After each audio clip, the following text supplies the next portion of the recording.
कन्या से संसर्ग किया है, या आपके द्वारा किसी गाय का वध हो गया है, या आप किसी की रक्षा नहीं कर पाए।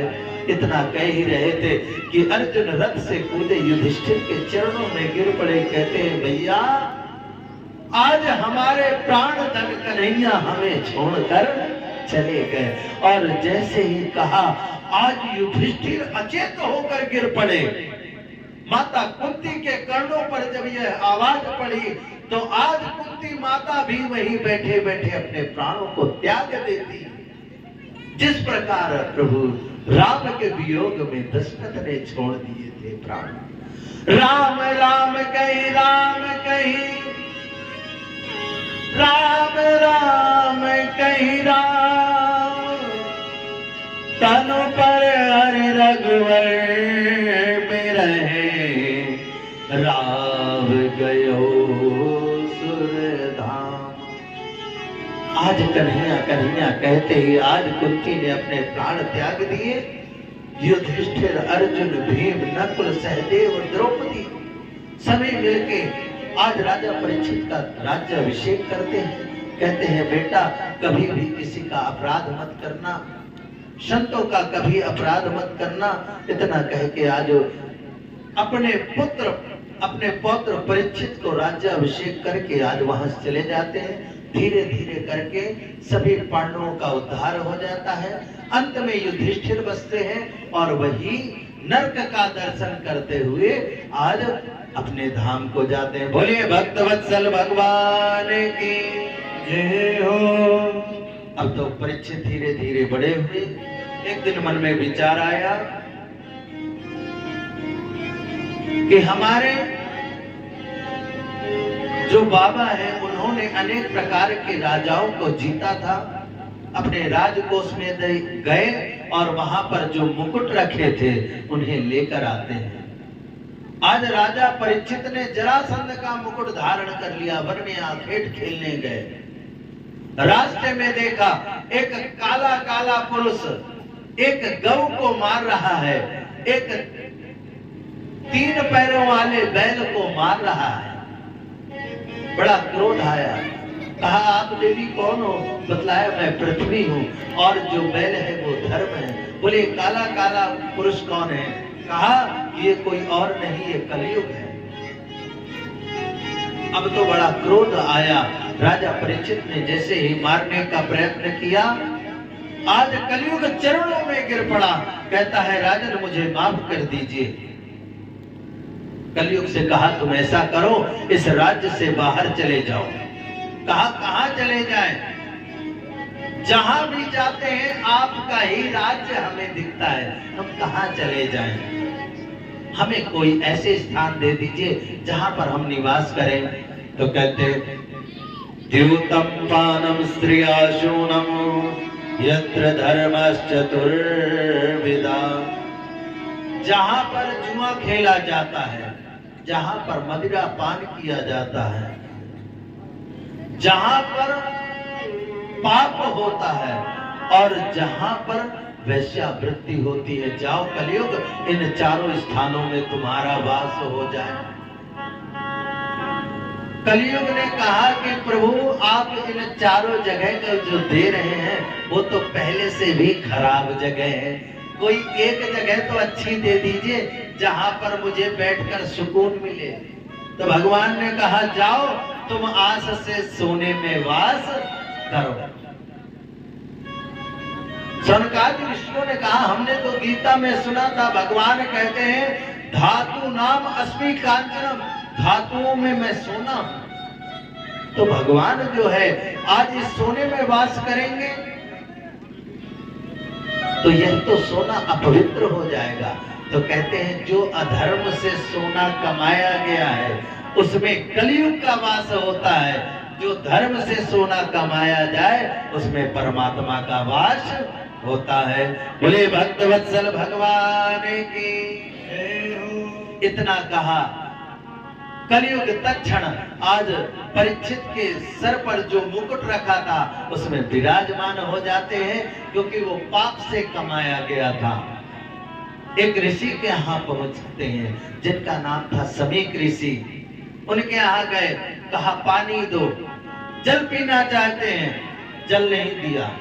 क्रोध में आ गए, एक सर्प को, मरे सर्प को उठाया, गले में डाल दिया। वो तो ध्यान समाधि में थे।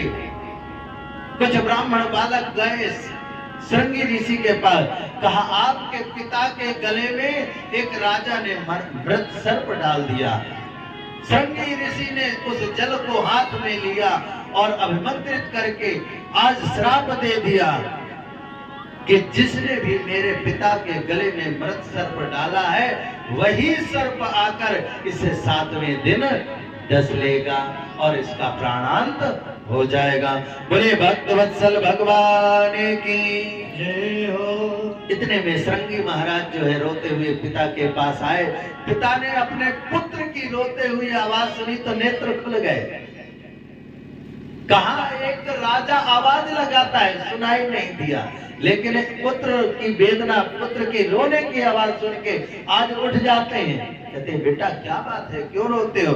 कहा पिताजी हमने उसे श्राप दे दिया है जिसने आपके गले में मृत सर्प डाला है। कहा बेटा किसे? बोले उस राजा को नेत्र बंद करके देखा तो राजा परीक्षित को श्राप दिया है। कहा बेटा तुमने ये अच्छा नहीं किया है।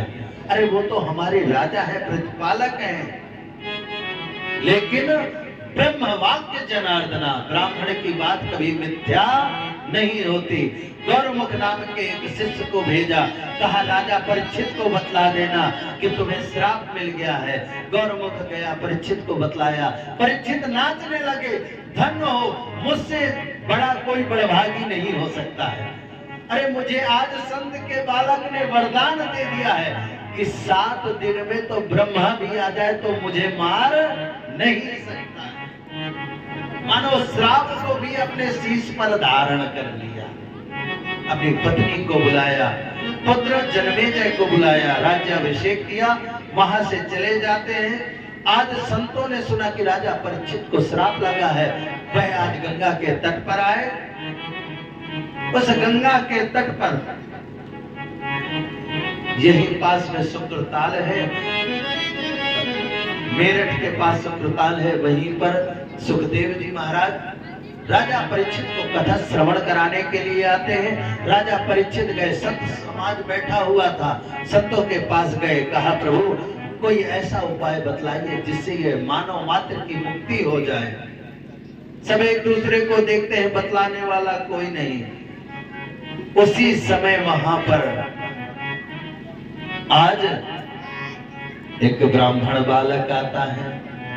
तत्र भवद भगवान व्यास पुत्रो यदक्षया गामट मानो नपेक्षम अलक्ष्य लिंगो निजताव तुष्टो व्रतस्य वालैर अवधूत वेशा।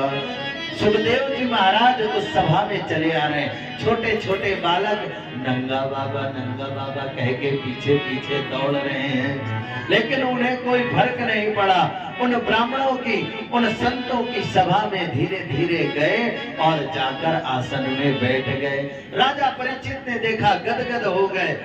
अब तो राजा परीक्षित को कुछ और नहीं सूझा और कहने लगे अतः प्रक्षामि संसिद्धौ योगिनां परमं गुरुं पुरुषस्येहं यत्कारं म्रियमाणस्य सर्वथा। हाथ जोड़कर सुखदेव जी महाराज से राजा परीक्षित ने कहा प्रभु केवल ये बताइए कि जल्दी मरने वाले को क्या करना चाहिए। आते ही गुरु जी से प्रश्न चालू। सुखदेव जी प्रसन्न हो गए। अब याद आई कि गुरु जी की तो वंदना प्रार्थना की नहीं, तो आज राजा परीक्षित ने जो है आज सुखदेव जी का पूजन किया है। बोले सुखदेव जी महाराज की जय। हरे आनंद ही आनंद बरस रहा बलिहारी ऐसे सतगुरु की आनंद बरस रहा बलिहारी ऐसे। सुखदेव जी महाराज की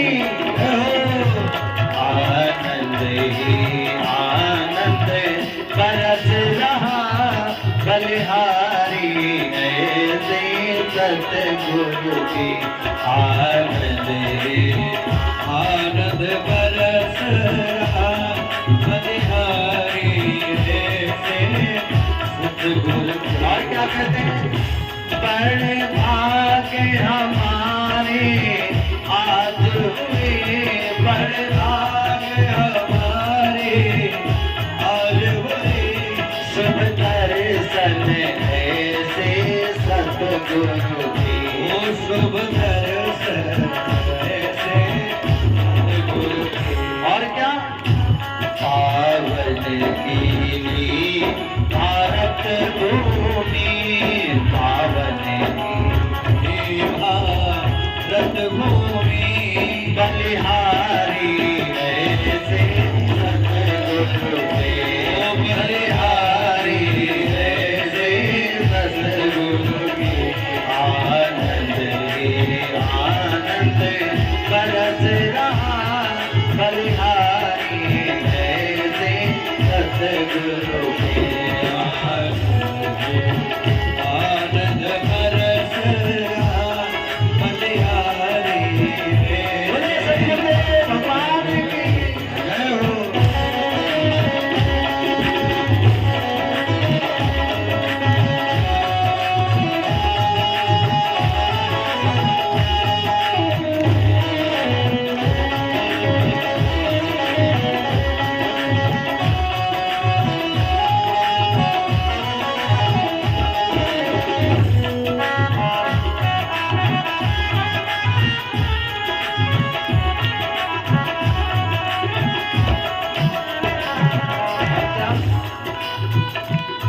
व्याख्यान छटा जिम इंद्र घटा, व्याख्यान छटा जिम इंद्र घटा, पर सत्यवाणी अमृत धारा, पर सत्यवाणी अमृत धारा। और क्या?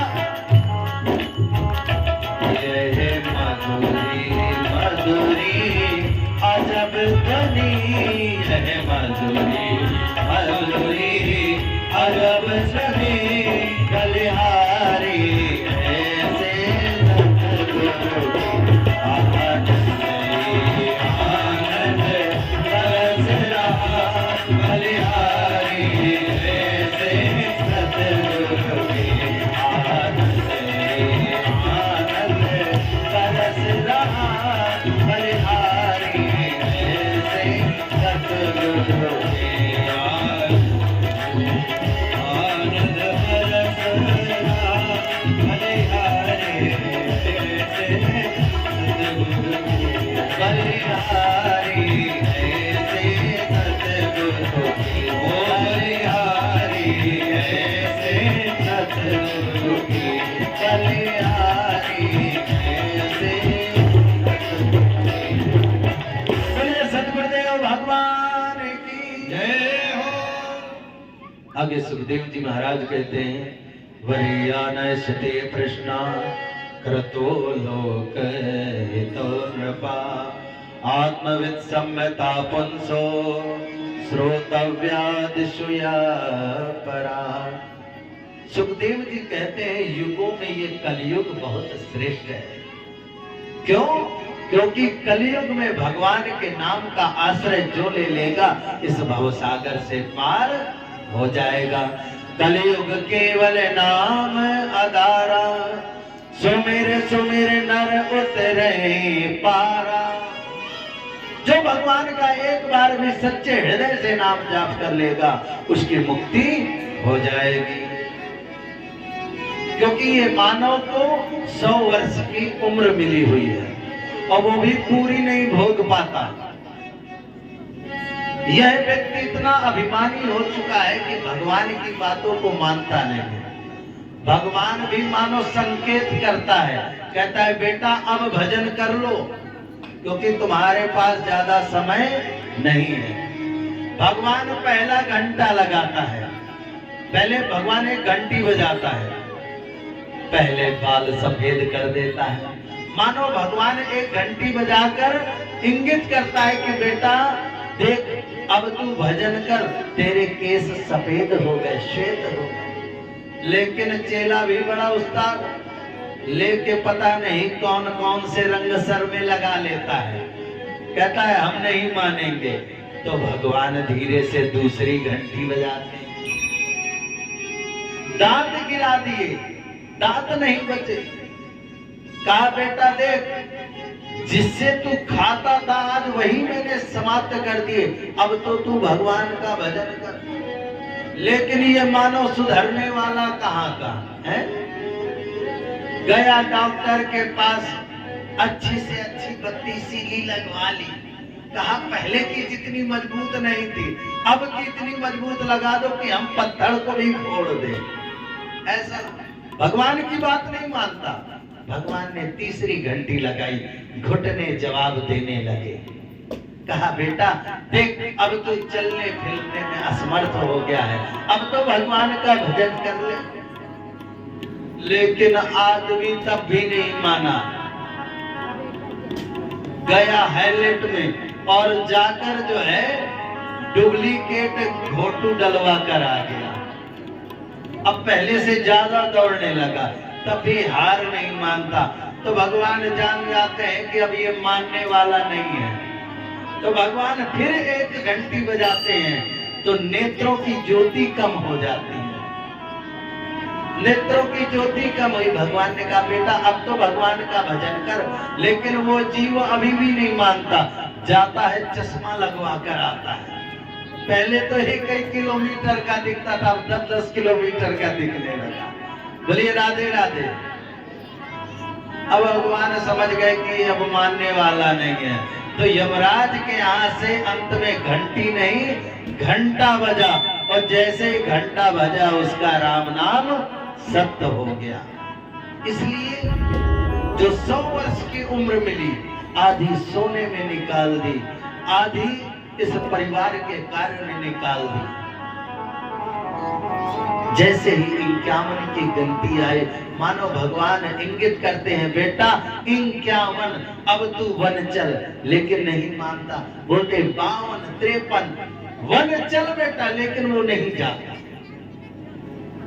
तब फिर भगवान कहते हैं 60, अरे 60 अब तो सुधर जा, अब मेरा भजन कर। लेकिन ये जीव नहीं मानता, खाने पीने में ही सब कुछ निकाल देता है। तस्मात् भारत सर्वात्मा भगवानी सरोहरे श्रोतव्या कीर्तितव्य स्मर्तव्य शता भयम। कहते हैं जल्दी मरने वाले को क्या करना चाहिए, तो कहते हैं श्रोतव्या भगवान की कथा सुनो, कीर्तव्य कीर्तितव्य कीर्तन करो भगवान का, स्मर्तव्य भगवान का स्मरण करो। जिस भजन में राम का नाम न हो उस भजन को गाना ना चाहिए। भगवान के नाम का जाप करो। लेकिन यह जीव नहीं याद करता। राजा परीक्षित से कहा प्रभु, राजा परीक्षित ने कहा गोविंद के चरणों में प्रीति कैसे होगी। आचार्य सुखदेव जी महाराज ने कहा कि राजन पहले मन को वश में करो, इन 4 बातों को याद करो। क्या क्या?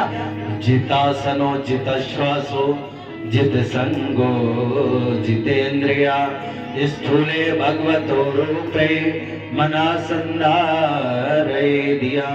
जितासनो पहले अपने आसन को जीतो। अच्छा 3 घंटे के लिए आते हैं, कभी ये पैर ऊपर, कभी ये पैर ऊपर, कभी दाएं कभी बाएं, थोड़ा चल फिर लिए, ऐसे नहीं। जितासनो पहले आसन को जीतो, फिर जिता श्वासो, फिर अपनी श्वास को जीतो। श्वास को जीतने का अर्थ है कम बोलो अच्छा बोलो, कम बोलो अच्छा बोलो, और जो भी बोलना है भगवान का भजन ही बोलो। और जित संगो जितेंद्रिया, संग को भी सुंदर बनाओ। अगर दुष्ट की संगत करोगे तो आप भी दुष्ट हो जाओगे, इसलिए अच्छे की संगत करो। और फिर कहते हैं अपनी इंद्रियों का संग करो, अपनी इंद्रियों को जीतो, काम क्रोध मद लोभ आदि को जीतो। क्योंकि पाताल में तसे पाताल मूलम पठन्ति पर्ण प्रपदे रसातलम। क्योंकि पूरा विश्व प्रपंच परमात्मा के रूप में है, उसका चिंतन करो।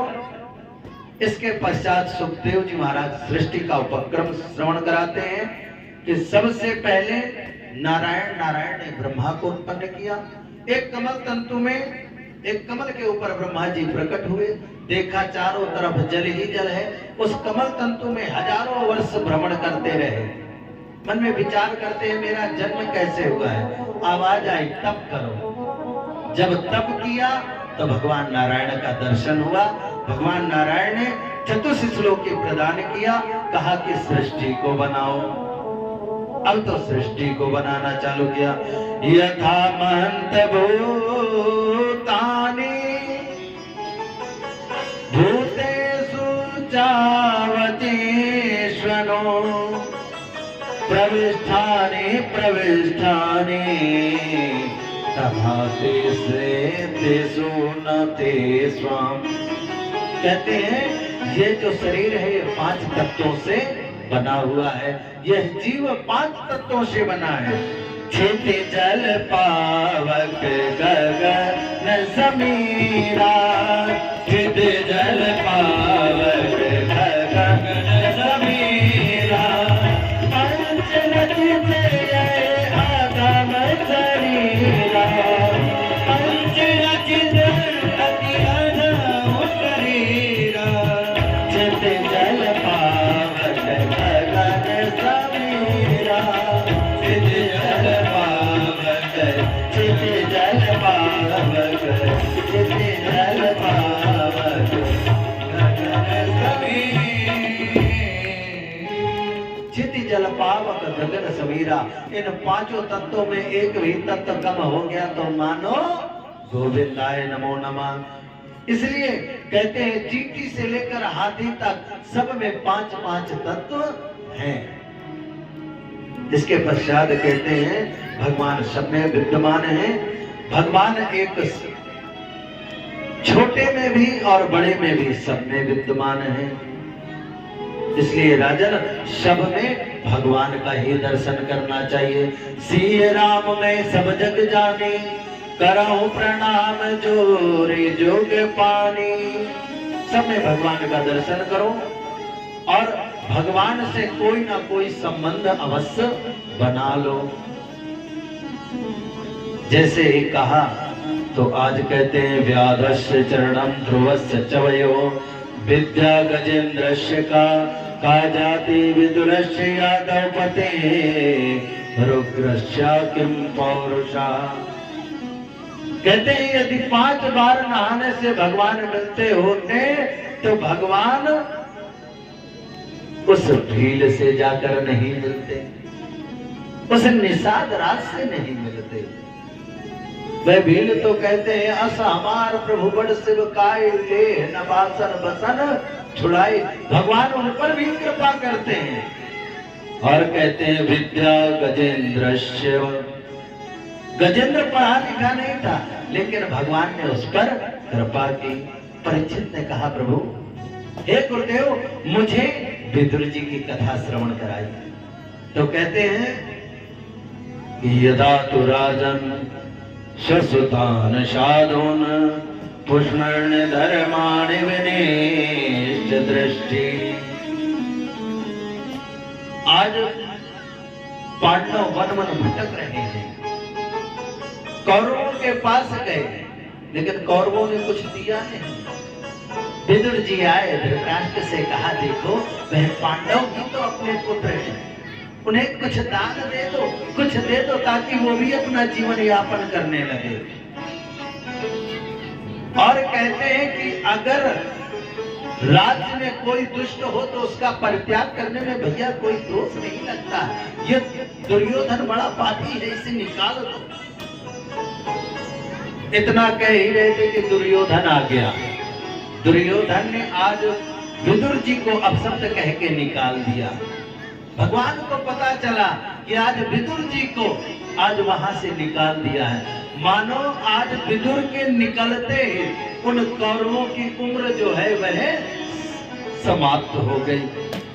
जिस प्रकार जब तक विभीषण लंका में था तब तक भगवान लंका पर चढ़ाई नहीं करते हैं, और जैसे ही विभीषण गए मानो आज लंका के राक्षसों की उम्र खत्म हो गई।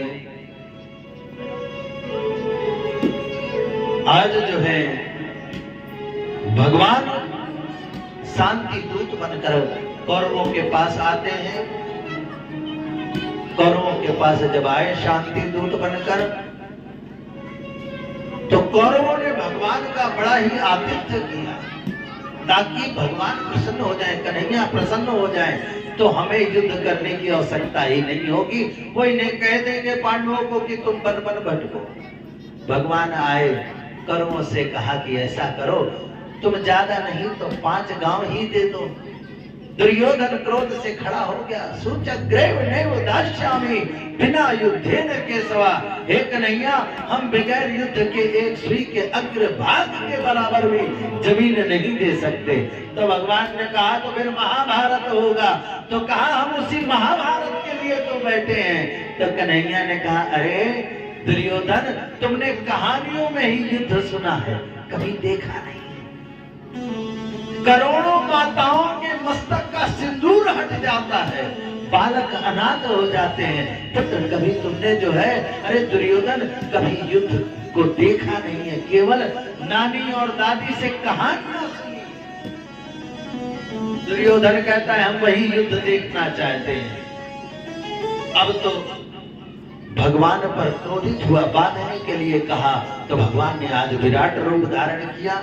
शकुनी ने समझाया, धृतराष्ट्र ने समझाया, ये केशव है, इसका नाम छलिया है, इससे मत उलझो, नहीं फंस जाओगे। तो आज दुर्योधन हाथ जोड़ के कहता है, अरे केशव, तुम जानते हो मैं बचपन से उद्दंड हूं, मुझ में बुद्धि नहीं है। अरे चलिए, मैंने आपके लिए सुंदर पकवान बनाया है।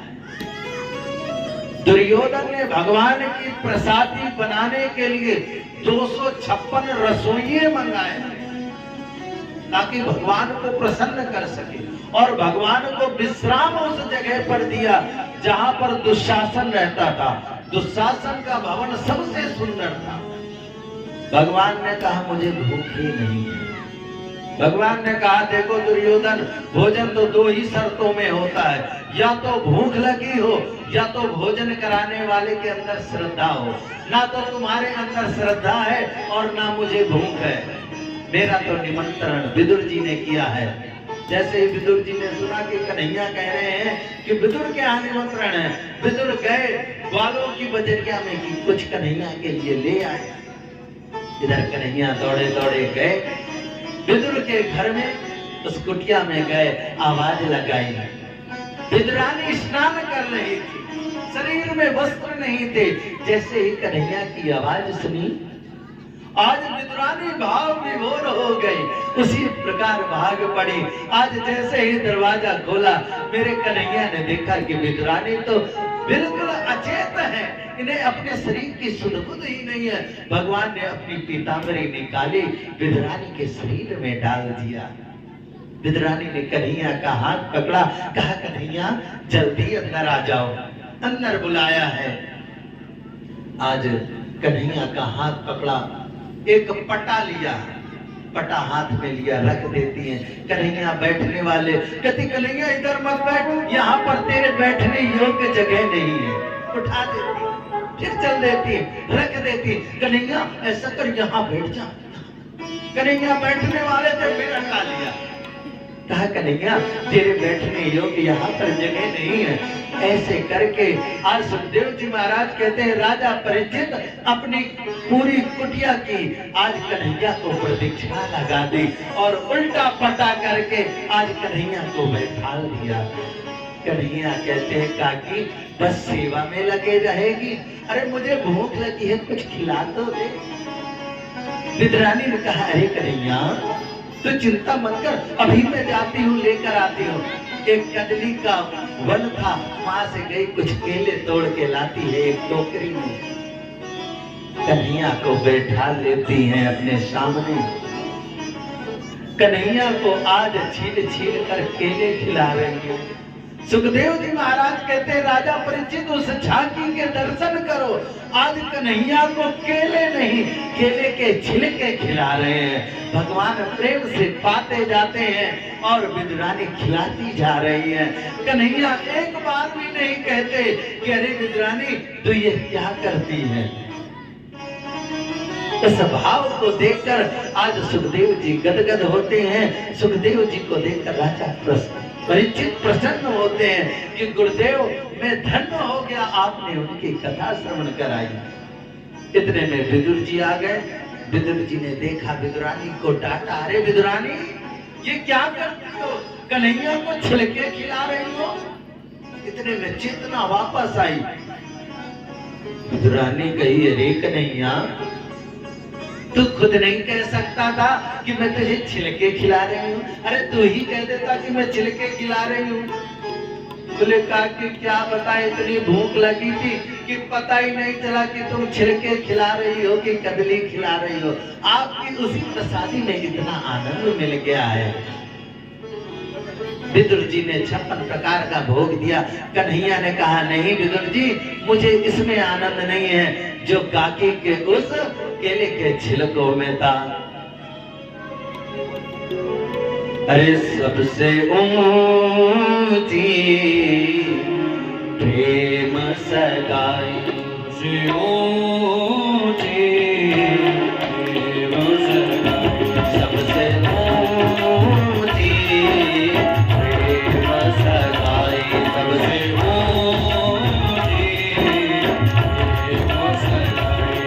ओ दुर्योधन की देवा त्यागी, दुर्योधन की देवा त्यागी, सागत तुरे घर खाई, सागत तुरे घर खाई, सबसे ऊंची प्रेम सगाई, सबसे ऊंची प्रेम सगाई। क्या कहते हैं प्रेम के बस अरे जुन रस हाथियों, प्रेम के बस जुन रस हाथियों। और क्या भूल गए ठकुराई, भूल गए ठकुराई, सबसे ऊंची प्रेम सगाई, सबसे ऊंची प्रेम सगाई, सबसे ऊंची प्रेम सगाई, सबसे ऊंची प्रेम सगाई। बोले भद्रवत्सल भगवान की जय हो। आज विदुर जी के यहाँ से भगवान जाते हैं। विदुर जी का आज मैत्रेय मुनि से मिलन होता है। एक ज्ञानी है एक ध्यानी, दोनों में भगवान की चर्चा हुई।